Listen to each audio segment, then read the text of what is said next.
बताओ, पृथ्वी से भारी क्या है? पृथ्वी से भारी माता है।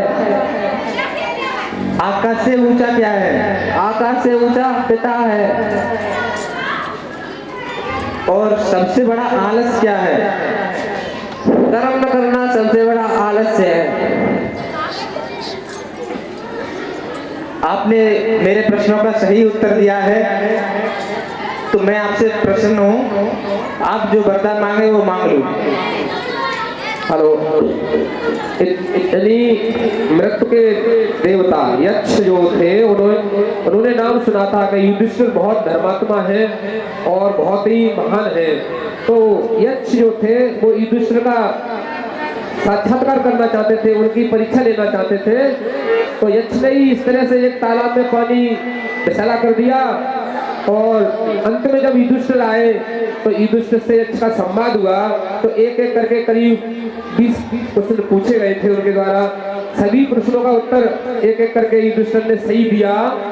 तो अंत में यक्ष बहुत खुश हुए। उन्होंने कहे जैसा आपका नाम था तैसा ही आपने सुना, हम आपसे प्रसन्न हैं, तुम एक भाई को जिंदा करवा लो, किसी एक भाई को हम जिंदा कर सकते हैं। तो युधिष्ठिर ने अपने धर्म पर चल के क्या कहा कि मेरा सहदेव भाई जीवित हो जाए, क्योंकि सहदेव भाई इसने कहा ये बताओ तुम्हारे भीम कितने बलशाली और अर्जुन का विश्व में नाम प्रसिद्ध है धनुषधारी।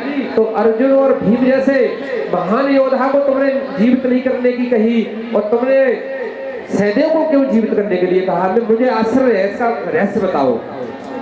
तो युधिष्ठिर ने कहा कि कोई किसी के लिए बलशाली नहीं होता, अगर किसी के लिए कोई बलशाली होता तो धर्म।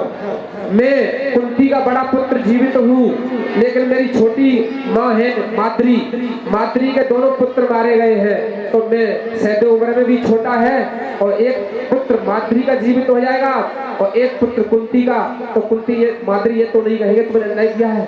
धर्म बड़ा होता है, मनुष्य और बलशाली कोई किसी की रक्षा करने वाला नहीं होता। इसलिए मैंने कहा है कि तुम सहदेव को जीवित कर दो। इस बात को सुनकर के यक्ष इतने प्रसन्न हुए, उन्होंने चारों भाइयों को जीवित कर दिया। यहाँ आप देखेंगे पात्र को।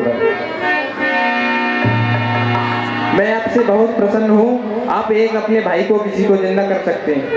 हे देव, आप मेरे छोटे भाई नकुल को जीवित कर दो। आपने अपने छोटे भाई नकुल को ही क्यों जीवित करवाया? हे देव, मैं अपनी बड़ी माता कुंती का तो मैं जीवित हूँ, किंतु मेरी छोटी माता उनके दोनों पुत्र मर चुके हैं और यदि मैं अर्जुन और भीम को जिंदा करवाऊं तो वो अन्याय मानेंगे, इसलिए आप उन्हें जीवित कर दो। अच्छा हे युधिष्ठिर, मैं आपसे प्रसन्न हूँ। मैं आपके सब भाइयों को जीवित करता हूँ। और वही सभी भाई जीवित हो जाते हैं। इसलिए सभी भाई बंधुओं से कहना और इस नाटक से ये सीख मिलती है इस प्रांगण में कि धर्म पर चलना अंगुलमान डाकू वाला तैयार है पात्र, अति आवश्यक है। जो लोग धर्म का सहारा लेते हैं वो हमेशा सर उठा करके समाज में कुछ बन करके जीते हैं। हम सभी को धर्म के सहारे जीना चाहिए। धर्म का सहारा हर किसी को लेना चाहिए। धर्म को मजबूत बनाना चाहिए। गीता में भी लिखा है यदा यदा हि धर्मस्य ग्लानिर्भवति भारत अभ्युत्थानम् अधर्मस्य तदात्मानं सृजाम्यहम् परित्राणाय साधूनां विनाशाय दुष्कृतां धर्म संस्थापनार्थाय संभवामि युगे युगे।